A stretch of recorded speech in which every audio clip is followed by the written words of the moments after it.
Hari kedua kegiatan PPN ke-13 di Jakarta.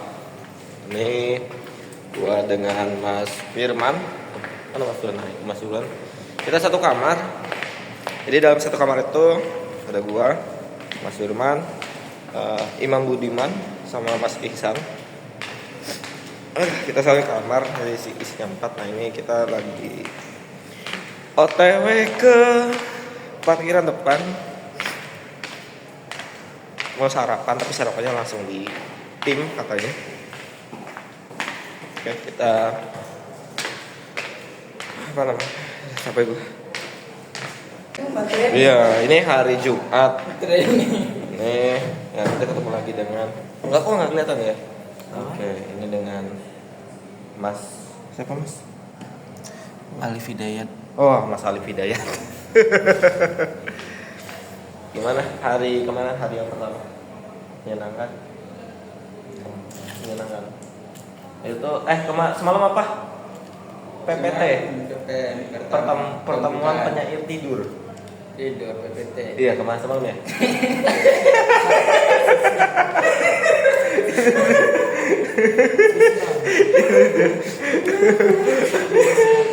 PPT Suruh disisir. Oh, disirah. Tujuan rambut penyair Maluku ini. Nah, penyair Maluku. Tuh. Nah. Oh, mantap ngomong gitu. 7 tim, ya enggak? Mas Air. Ini namanya penyair tanpa nama yang semalam nyari Ulang-ulang kasur. Ulang-ulang terus. Apa kalimatnya? Iyo, Apa namanya? Semalam liriknya apa? Tidak. Liriknya apa? Ada kakak punya kasur. Nah itu karya Willy Fahmi Agiska, luar biasa. Sangat relate sekali ya Relate. sama kondisi negara ini. Iya, kondisi negara ini dan kondisi kami semalam. Tapi aman, semalam tidurnya alhamdulillah nyenyak banget seperti itu. Hipok. Kalau kamu nanti merasakan Apakah kamu punya kasur Apa kamu punya kasur yang bisa disewa dengan kepunyaan yang kosong? Masa. Kesininya romantis.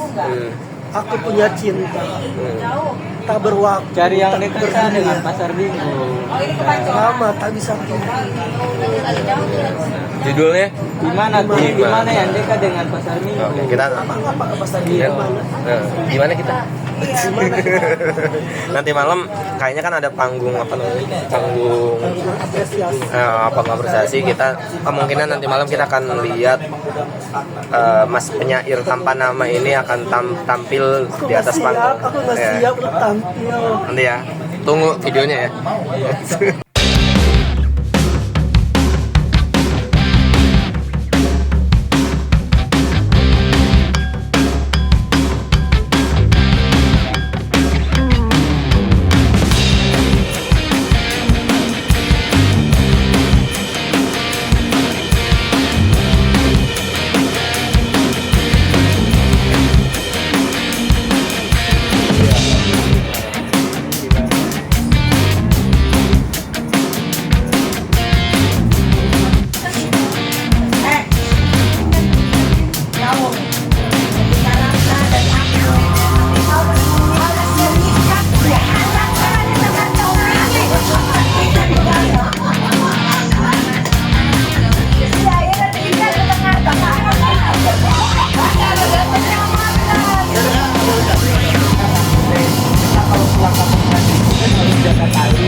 Sudah sampai.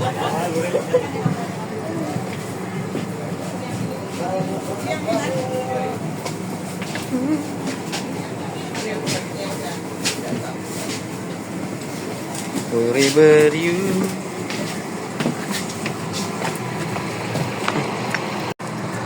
Kita sudah balik lagi ke tim untuk sampai untuk agenda hari kedua. Jadi agenda hari ini penuh, semuanya seminar-seminar penuh. Nah, Betul banget. Betul banget ya. Iya. Kita hari ini full Fotografer mendengarkan seperti itu. Pembahasannya lumayan menarik. Cuman gue lupa judulnya apa. Kalian tuh tahu siapa aku nggak sih? Oke.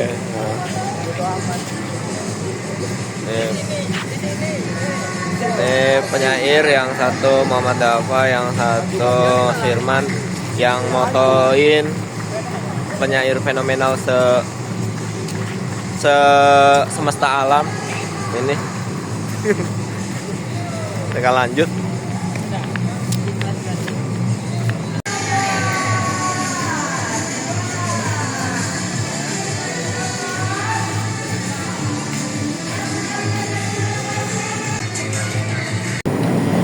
Yang membedakan hari pertama dengan hari yang kedua ya,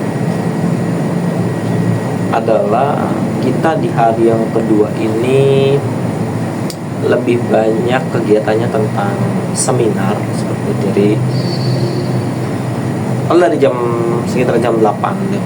Jam 8 seminar pertama, terus kemudian dijeda sholat zuhur sampai kedua, lalu ada seminar lagi setelah zuhur ya sekitar jam 1 kita seminar lagi. Total ada 3 seminar. Pertama itu tentang peran puisi dalam menyampaikan perdamaian.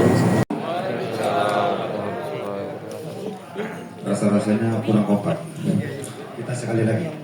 Assalamualaikum warahmatullahi wabarakatuh.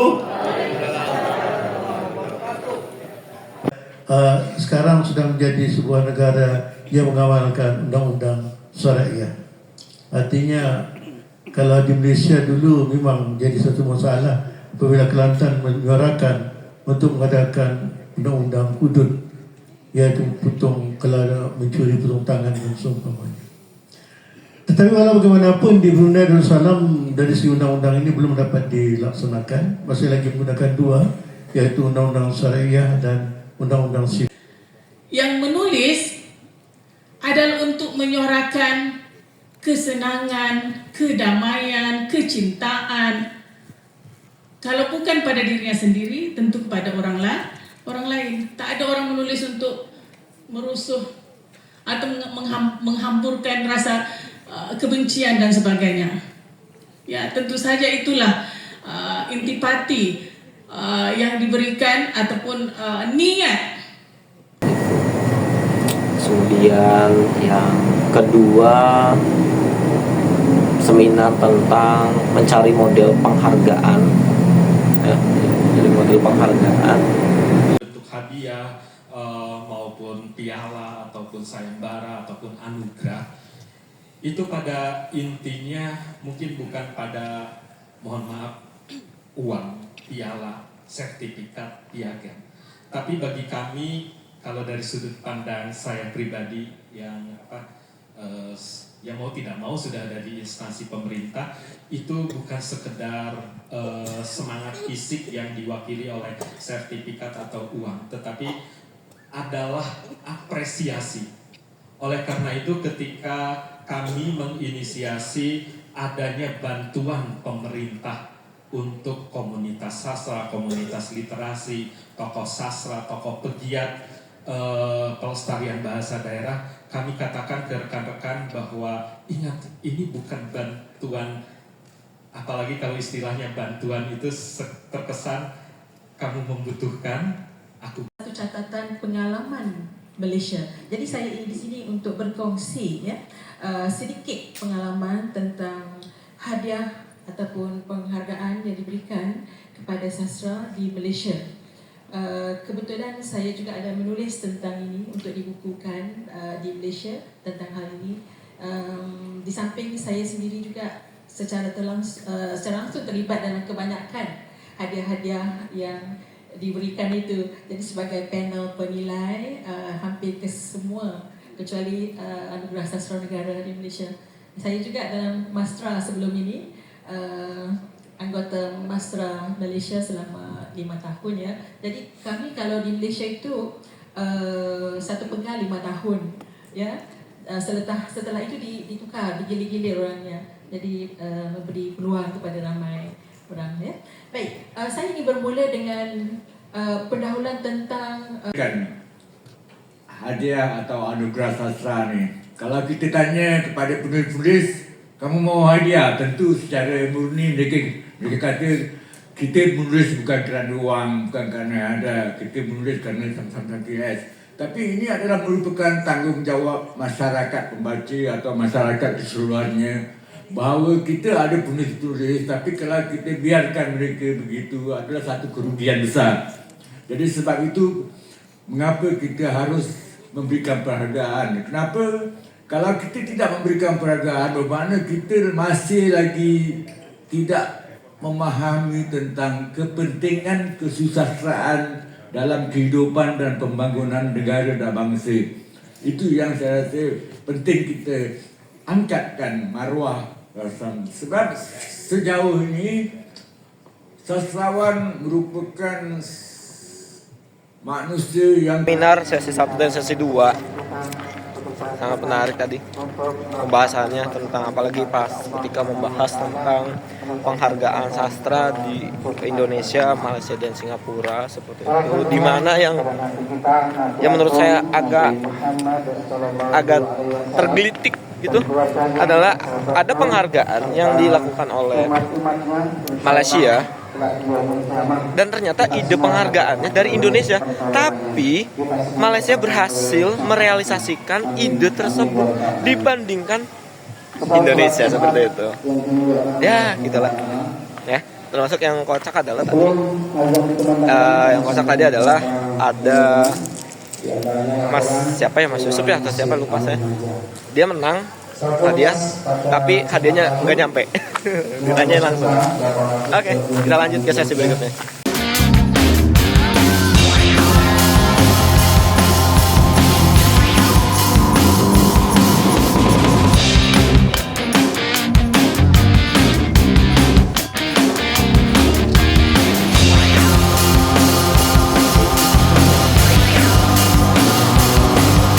Persiapan seminar sesi ke-3 ya, sesi ke-3 membahas tentang terjemahan seperti itu.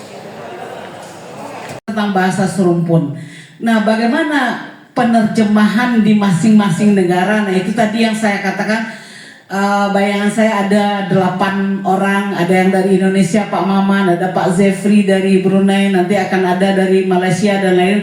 Tapi saya berharap meskipun tidak tampil di depan, saya berharap ada pandangan-pandangan dari saudara-saudara, bapak-bapak dan ibu-ibu nanti yang berasal dari, yang datang dari Malaysia, dari Thailand dan yang lain-lain. Bolehkah kita mulai? Yang ada.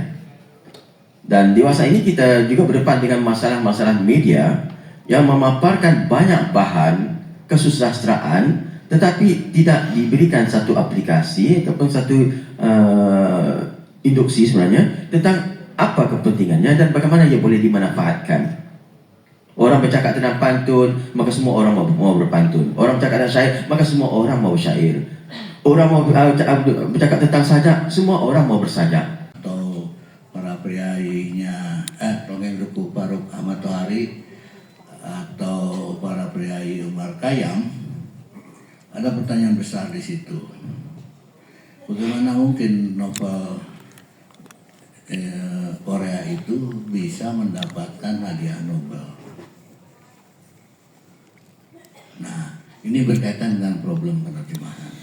Dan soal terjemahan ini juga sesungguhnya Ketiga seminar itu yang menurutku isunya paling seru adalah di seminar yang ngomongin tentang penghargaan dan seminar tentang ngomongin tentang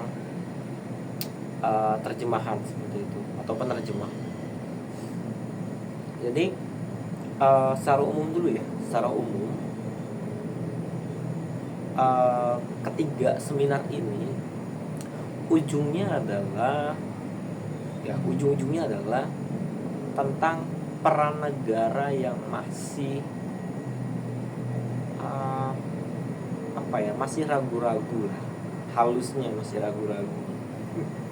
Kalau kasarnya ya pranegara yang ya masih lamban lah untuk mengatasi persoalan-persoalan yang ada di sastra seperti itu atau kesastraan,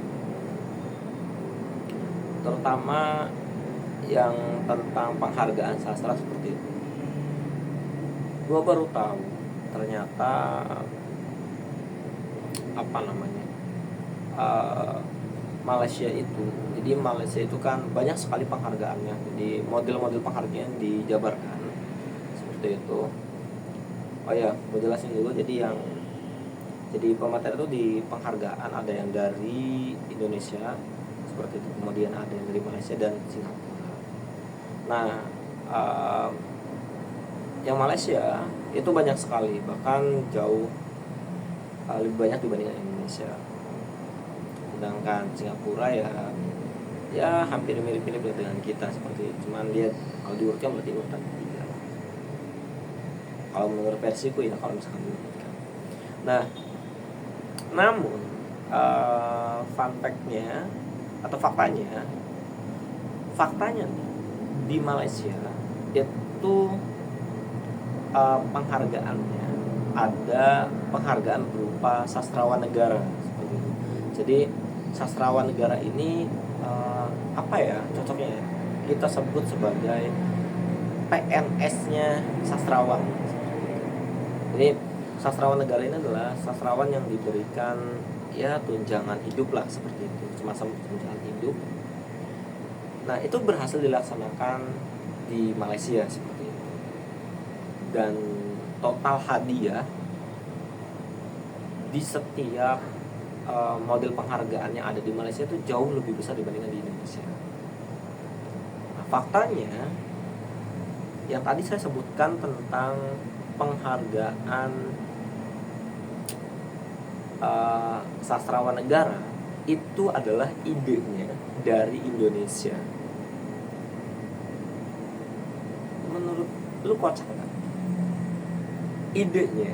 Ide penghargaan sastrawan negara itu dari Indonesia. Tapi yang sudah melaksanakan, yang sudah terrealisasikan, yang sudah berjalan malah yang diberikan ide. Malaysia sudah menjalankan itu.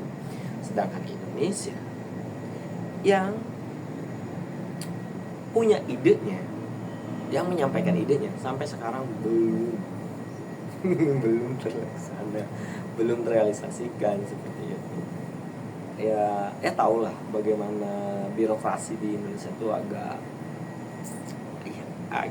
tricky dikit seperti itu, agak ribet lah, kayak labirin. Terus yang ketiga, berarti seminar yang ketiga tentang penerjemah. Ada kasus yang membuat gua itu terkejut, yang tadinya gua dingin langsung gua hangat. Itu ketika Helvi Tiana Rosa bilang bahwa karyanya itu diterjemahkan tanpa izin, bahkan Helvi Tiana Rosa itu pernah mengalami di plagiat karyanya. Jadi karya-karya Helvi itu ya dia membuat sebuah cerita lalu dikumpulkan oleh seseorang. Nah, si cerita karya Helvi Tiana Rosa ini setelah dikumpulkan lalu diubah menggunakan bahasa negara lain seperti itu dan diakui oleh si penulis yang menerjemahkan itu. Jadi karya Helvi Tiana Rosa pakai bahasa Indonesia diubah ke bahasa asing, lalu si pelakunya itu mengumpulkan dan membuat pengakuan bahwa itu adalah karyanya, diterbitkan atas namanya, bukan nama Helvi Tiana Rosa. Nah, yang jadi persoalan memang pertanyaannya, siapakah yang akan bertanggung jawab jika terjadi hal seperti ini? balik lagi ternyata ya peran negara seperti itu, peran negara yang seharusnya bisa menindak hal-hal demikian ya. Tapi ya menurutku jangankan yang penerjemah, yang buku-buku bacakan aja lama diurusnya lama sekali diurusnya itu. Jadi harusnya memang sebuah karya itu kan, misalnya nih suatu karya itu kita hakikan, kita daftarkan ke haki. Nah ketika sudah dihakikan, hak kekayaan intelektual atau apapun lah sejenisnya, ya seharusnya negara ada lembaga yang berwenang untuk menangani itu. Jadi penulis itu tidak merasa dirugikan.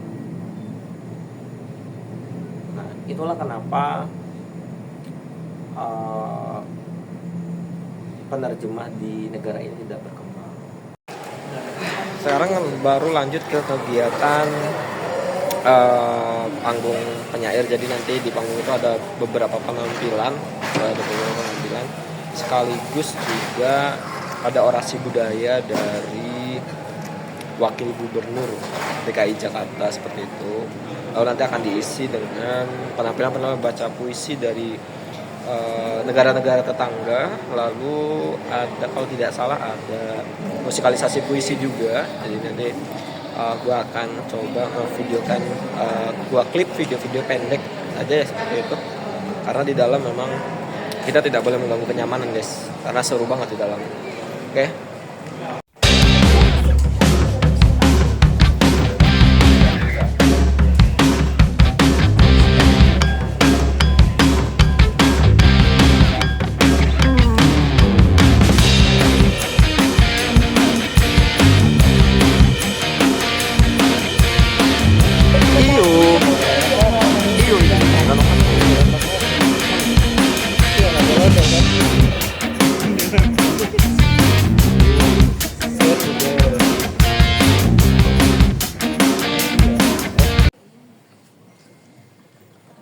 Yang kami hormati juga Wali Kota Banda Aceh Ibu Elisa Saduddin Jamal. Sebentar, giliran ibu yang cantik hahu-hahu. Wakil Gubernur DKI Jakarta, Bapak Haji Rano Karno. Mari kita sambut dengan tepuk tangan yang lebih meriah lagi, Bapak dan Ibu.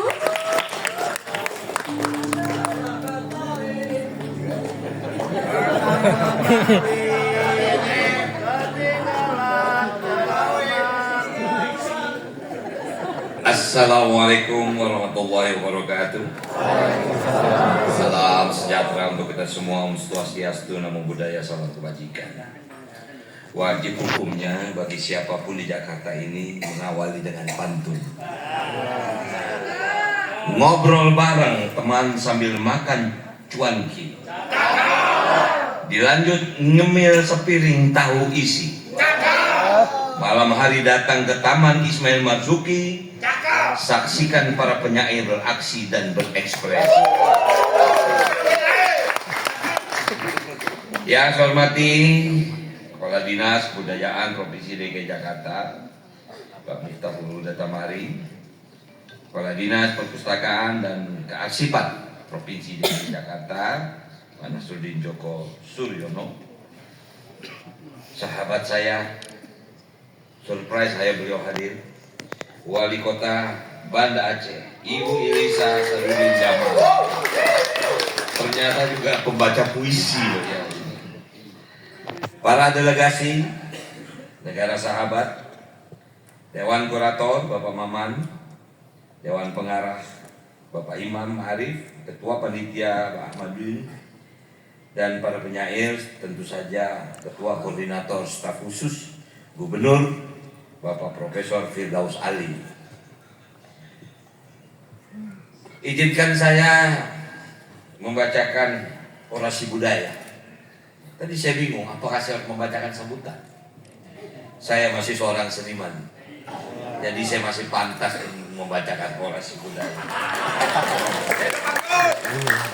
Hadirin yang saya hormati, para penyair Nusantara, dan sahabat-sahabat yang datang dari berbagai negeri. Para kurator, budayawan, pelajar, dan segenap warga kota yang hadir di tempat ini. Malam ini kita berkumpul di teater kecil sebagai tempat kita baku bicara, menautkan makna, dan menghayati kebersamaan.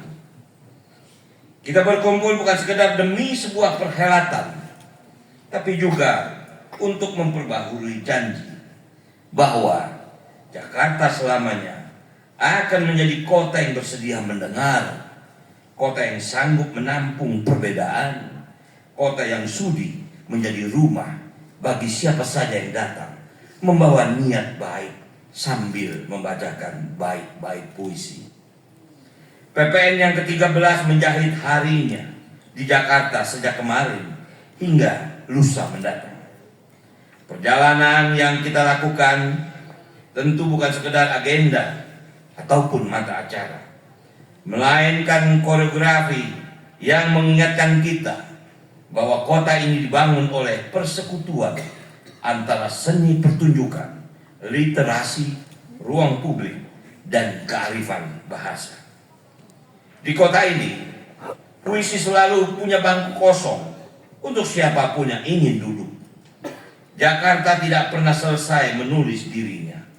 Setiap pagi, kota ini membuka halaman baru yang terinterupsi oleh bising klakson, digaris bawahi oleh kumandang azan dan lonceng gereja, serta diwarnai puluhan atau mungkin ratusan bahasa yang saling melintas. Maka wajah Dika Jakarta bisa memamerkan seluruh kamus negeri ini, sekaligus menulis kamus tentang kebinekaan. Disinilah gerbang kebudayaan berdiri, sebuah gerbang yang tidak menanyakan asal usul, melainkan menawarkan sapa, selamat datang untuk semua yang bertanda. Saya berdiri di sini bukan hanya sebagai wakil gubernur, melainkan sebagai anak Betawi asal Gang Kepu, Kemayoran, yang pernah dititipkan sebuah cerita puluhan tahun silam, sebuah buku yang mengalir menjadi film, dan dari film itu tumbuh sinetron yang meminjam wajah kampung, nada bicara khas seorang ibu, beserta impian anak-anaknya. Sidul mengajari saya bahwa sastra bisa menyuapi televisi dengan nasi hangat, dan televisi bisa mengembalikan uapnya ke ruang sempit. Ternyata sanggup berjalan jauh melewati tembok. Kesenian menembus batas suku dan etnis, bukan karena ia tidak punya identitas, melainkan karena identitasnya ialah keramah tamahan. Kita tahu Jakarta mendapat pengakuan dari UNESCO pada tahun 2021 sebagai City of Literature. Ini adalah amanah agar kota ini menjaga dan memperluas ekosistem literasinya. Lewat sekolah yang membuka jendela bacaan, taman yang menyediakan kursi untuk menyimak senja, perpustakaan yang tak gentar membuka katalog, penerbit yang berani mencoba penulis baru, serta panggung yang ramah bagi pembuatan puisi dan musik kata.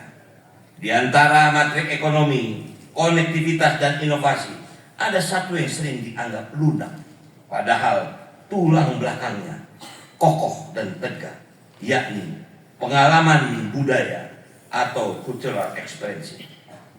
Disinilah sastra, musik, teater, film, seni rupa, dan tradisi kuliner menyusun reputasi yang tidak bisa dipalsukan, yaitu keintiman warga dengan seni. Sebagai kota kosmopolit, Jakarta tumbuh dari lalu lintas manusia. Gagasan dan barang kosmopolisme bukan soal gedung tinggi yang pongah atau lampu yang tidak pernah padam, melainkan soal kemampuan menyapa yang lain dengan tanpa rasa gentar. Betawi, tulang punggung identitas kota ini, lahir dari pertemuan pelabuhan dan daratan, dari doa di surau dan langkah pasar, dari bahasa Portugis yang menyelinap dalam kata dari nada Arab yang menyatu dalam azan, dari jejak Cina di Cap Gome, dari rasa India pada bumbu, dari lembut Jawa pada laku, dari keluasan Sunda pada bercengkerama, dan keunggun keragaman budaya lainnya. Kosmopolisme Betawi itu sederhana. Betawi tidak menolak yang berbeda, melainkan dia mendekat, merangkul, lalu diberi gelar saudara. Lantaran itulah, kebudayaan bukan pelengkap pembangunan, melainkan mesin penggerak. Ekonomi kreatif tidak jatuh dari langit, tetapi ia tumbuh dari tanah, tempat bahasa, satu dengan lainnya, saling menyapa. Industri film tidak akan hidup jika kota tidak menyediakan kisah dan latar. Penerbitan tidak akan berkembang jika sekolah menutup pintu imajinasi. Musik tidak menemukan pendengar jika trotoar tidak memberi ruang senandung. Maka kebijakan kota harus memperlakukan kebudayaan sebagai infrastruktur yang mengalirkan makna, sebagaimana pipa mengalirkan air. Kita telah menyusun langkah-langkahnya. Pertama, Mas Pramono Anung dan saya sepakat untuk memperbanyak ruang ketiga berupa taman, balai warga, dan sudut-sudut baca yang menyediakan pertemuan lintas identitas. Jakarta akan menghidupkan kembali konsep taman sebagai tempat berkumpul warga, bukan sekadar hiasan kota, yakni tempat di mana pentas akustik bersanding dengan pembacaan puisi, tempat di mana kelas menulis gratis bertetangga dengan senam emak-emak, dan tempat di mana anak-anak menyentuh buku pertama mereka tanpa harus takut salah. Kedua, kami ingin memperkuat ekosistem literasi dengan mendorong diplomasi buku bersama kota-kota sahabat. Kita ingin buku-buku Jakarta menyeberang bahasa, dan sebaliknya buku-buku sahabat menyapa pembaca kita. Sebab kita tahu penerjemahan adalah jembatan persahabatan yang mengikat jarak.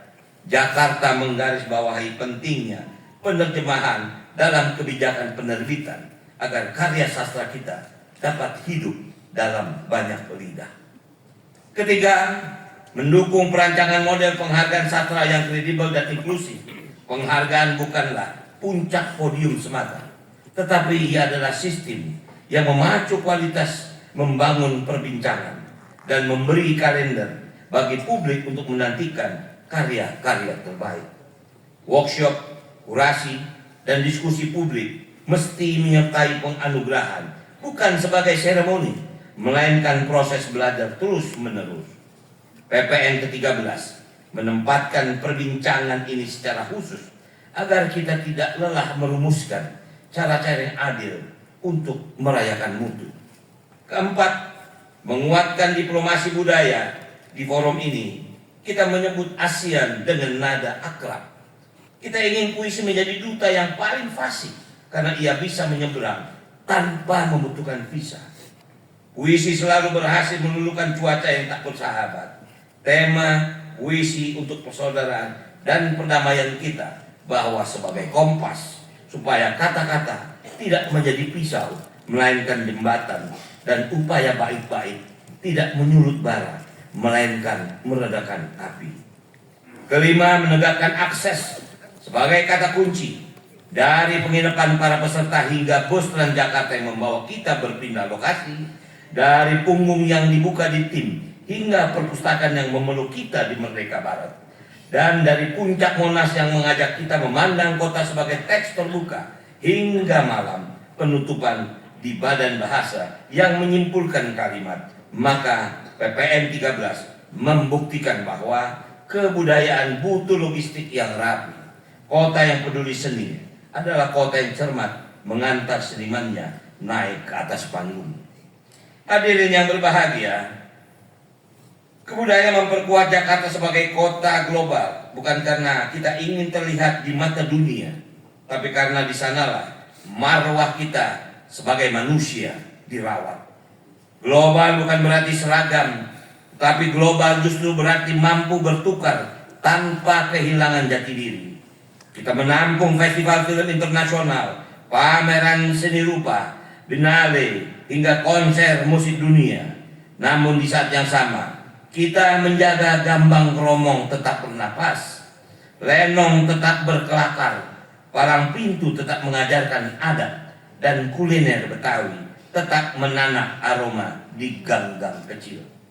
Global City bukan panggung monolog, tapi ia orkestra yang memberi ruang untuk solo Betawi, duet Minang, kur Jawa, improvisasi jazz, dan bait Arab yang lirik. Semua itu akan menatapkan langkah kita menuju kota global.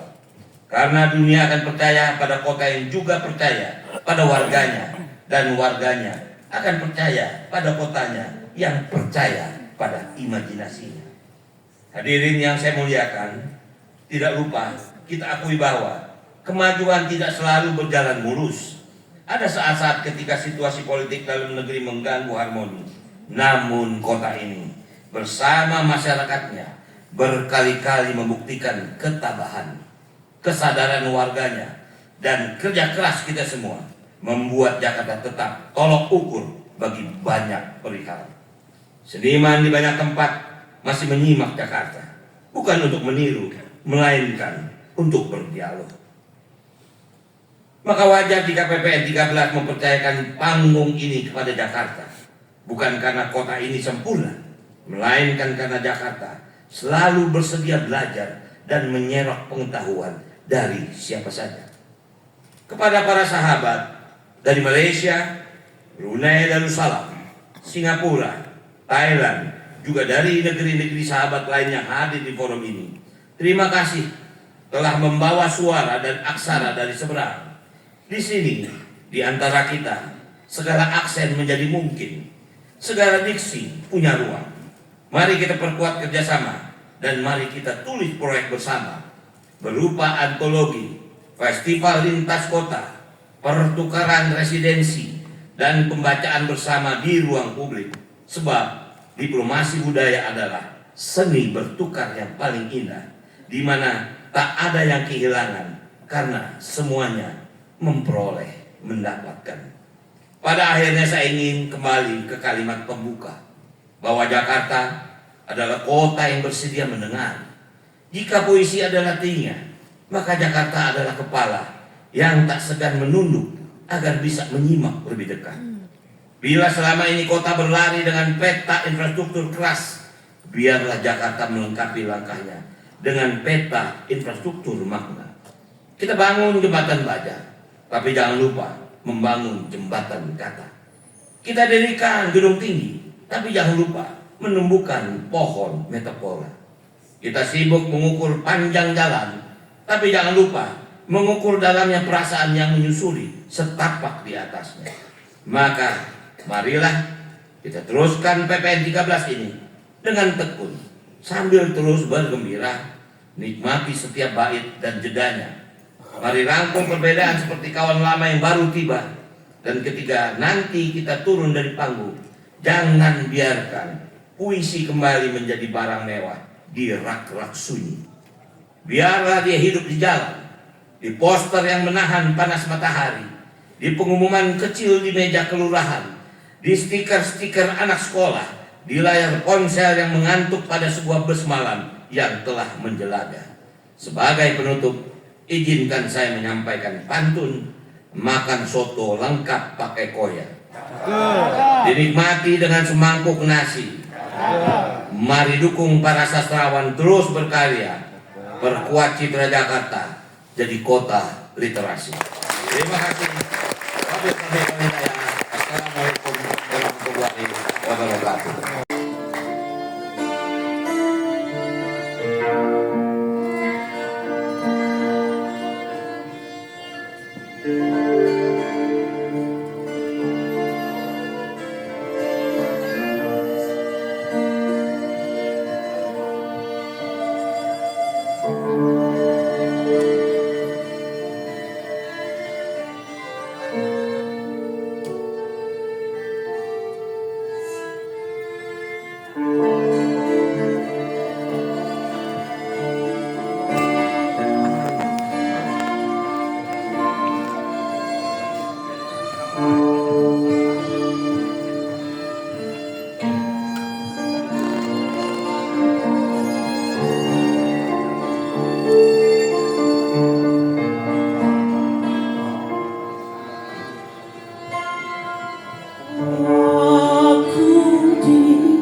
Kutatap senja Jakarta, penuh gumpalan asap yang semakin tinggi, panas membara, tenggelam dalam amarah yang kian memuncak. Ku terpana dan termangu. Tetangga yang paling baik adalah rodeo tua. Ia tak pernah menembak, hanya memutar lagu cinta dan kabar perang. Kami mendengar dunia dari dapur, dari periuk yang mendidih kerana meja seberang. Di bawah cahaya lampu itu, kita susun impian dalam rentak diam. Walau tumpuan kita pada skrin terbatas, gelak tawa kita tetap bebas. Itu bertuliskan kepergian rantau ke kota-kota seberang yang diyakini benderang daripada bumi yang dipijak ini. Dan ngopi tak bercerita. Soba. Rebah langit biji kopi, rebah langit tali terentang, sebiji merah, sebiji kopi merah, nyebrang benua sampai di cangkir cintamu, wahai Siberia. Kemah gelap, kemarau panjang, savana Mongolia. Sebiji kopi kusisakan, kelapa terkelupas tanpa bintang. Duhai harum Arabica, ada kopi, ada cerita, ada kopi, lain cerita. Ada kopi, tak ada cerita. Oh, kopi tak bercerita. Sih, tang.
Aku masih mencarimu, Puan Sunyi.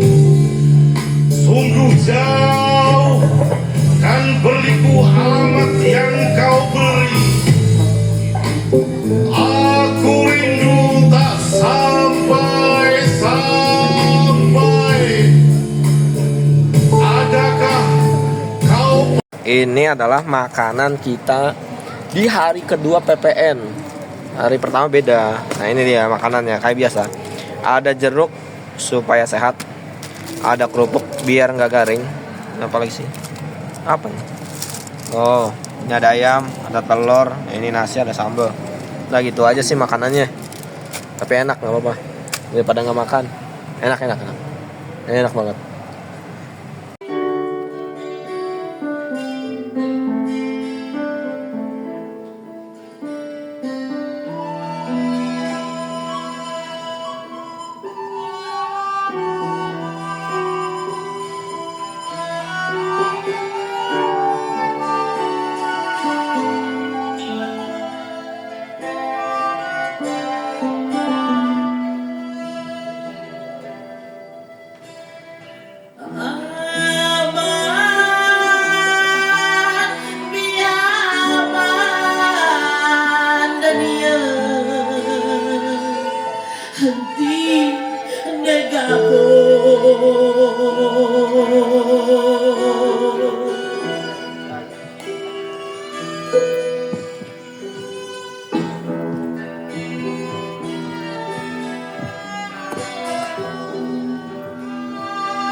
Damai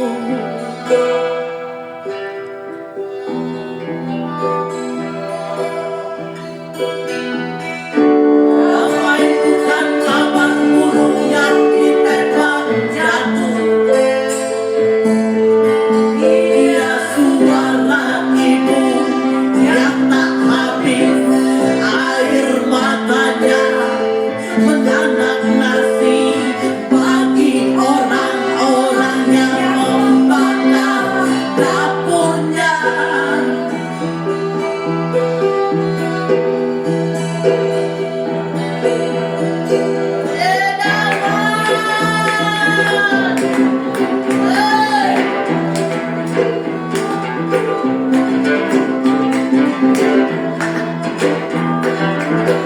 Kami senandungkan sairmu begitu mendalam.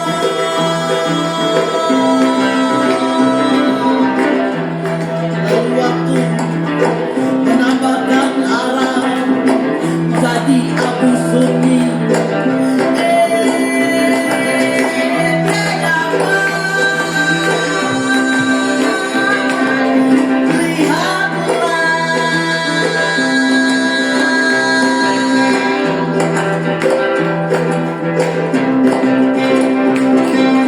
Kami menanam kembali biji kopi di kebun yang dulu terbakar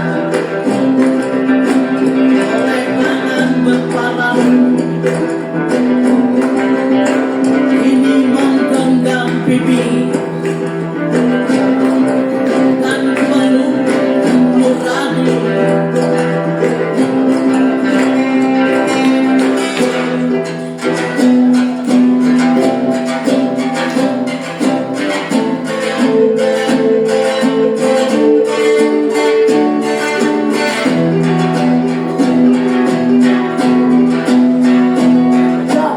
Kami tak butuh seragam, tak perlu bendera. Untuk hati lapar yang tak disesaki kebenaran sendiri. Kami tak butuh seragam, tak perlu bendera.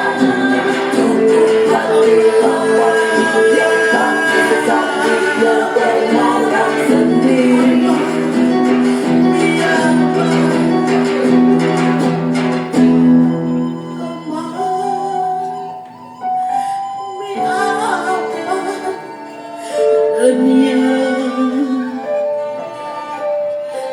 Nanti kabur.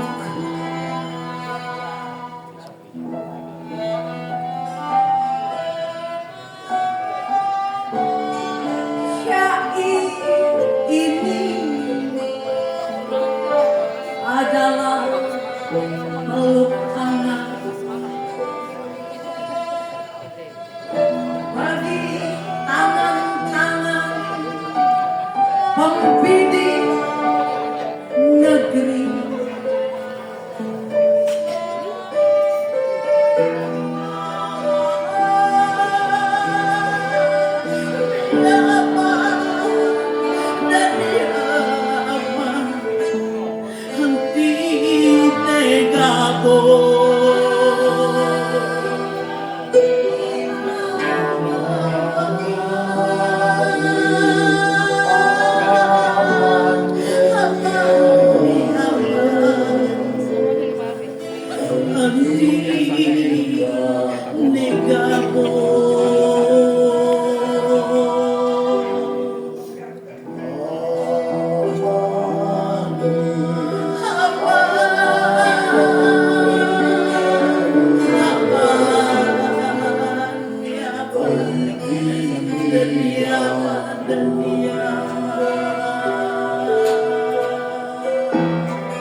Di hari kedua selesai, ini kita langsung menuju ke penginapan seperti biasa.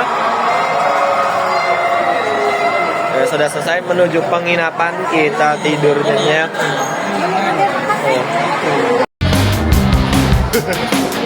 Rame banget. Lu mana?